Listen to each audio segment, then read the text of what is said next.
everyone, it's Alyssa here from the Township of Washington Library, and I have our second teen craft for the month of October. One of my very favorite holidays is Halloween. As you can see, I've just gotten a little bit messy finishing up our craft.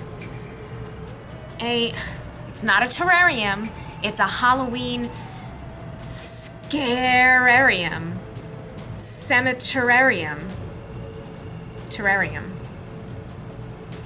So I'm going to show you how I made this just now. It is so quick and so simple. I've given you some air dry clay, which I've used to make a tombstone, some skulls, a spooky tree, moss, and this terrarium bubble. Really easy. Have a lot of fun with it. There's plenty of air dry clay in your kit for you to make whatever you would like. I made a tombstone, you can make more. We'll talk about that as we go. This is quick, easy, and looks so good for the amount of time that you put into it. Pretty cool. All right, here we go. All right, this is really easy to put together. Here we go. So we have our tombstone,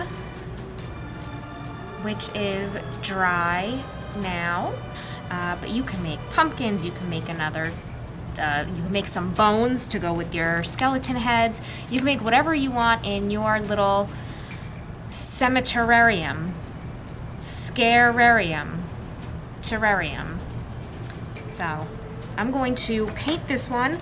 I have a sponge brush that is nice and wet, and I have some paints, some black, white, because that makes it gray. So I'm gonna make some gray here and just paint my tombstone. Don't forget that air dry clay is susceptible to water, so if you feel like your clay is starting to get mushy again, even though it's been dry and it's ruining your details, let it sit. Let it sit for 20 minutes or so in front of a fan or something, and just let it dry out again, and it will. Okay, this is the hardest part of the whole thing, is getting your whatever air dry clay piece that you've made, whether it's pumpkin, bones, or a tombstone, getting that ready. The rest is easy peasy. Here we go. I have my globe and my moss, which is super messy.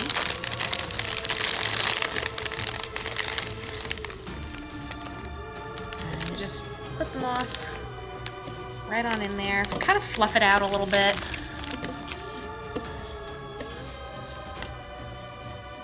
Alright, there you go.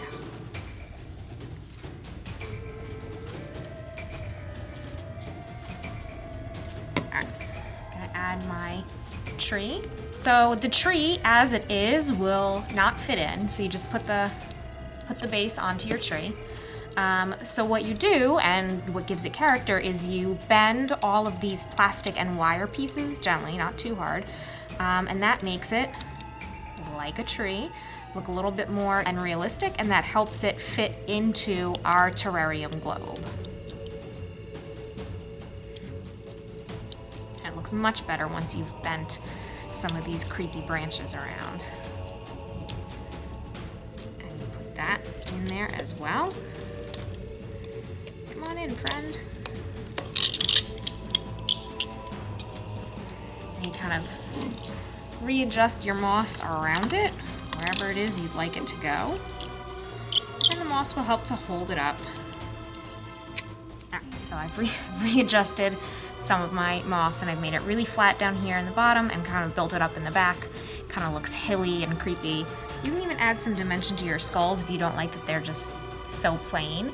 You can water down some black paint, just like we're going to do for the tombstone, and create a little wash on these as well. Get your fingers all nice and messy.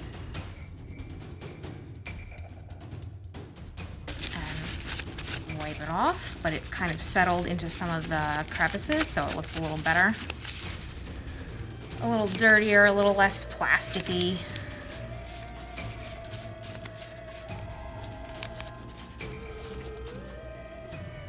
Especially in the teeth here.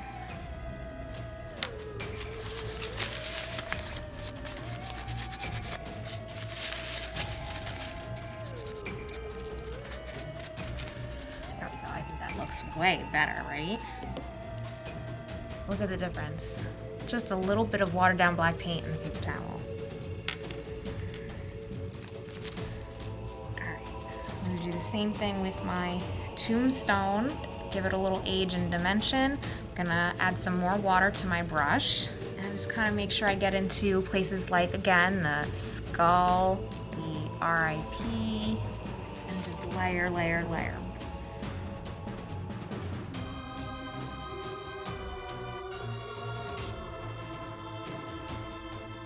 So I'm going to nestle my tombstone into my moss up against or by my tree. All right, there's the other skull. That's it. That's literally all we have to do. And there's our, I love it. There's our Halloween scary terrarium. Oh, there go my skulls. Heads are rolling. All right, that's it. I've replaced my heads a little bit. And that's it. If you want, you can add some lights around it, underneath it, inside something. You could surround it by candles. You could nestle it in a big ball of creepy cloth, cover it with spider webs, whatever you would like. You can hang it or sit it on your shelf or desk, wherever you would like. But that's it. That is the really simple Halloween Ceme-terrarium, Scararium, whatever you're wanting to call it. That's what it is. And I hope you have as much fun with it as I did. I cannot wait to add this to my Halloween decorations at home. All right, everyone, I will see you soon for more crafts and fun. Bye.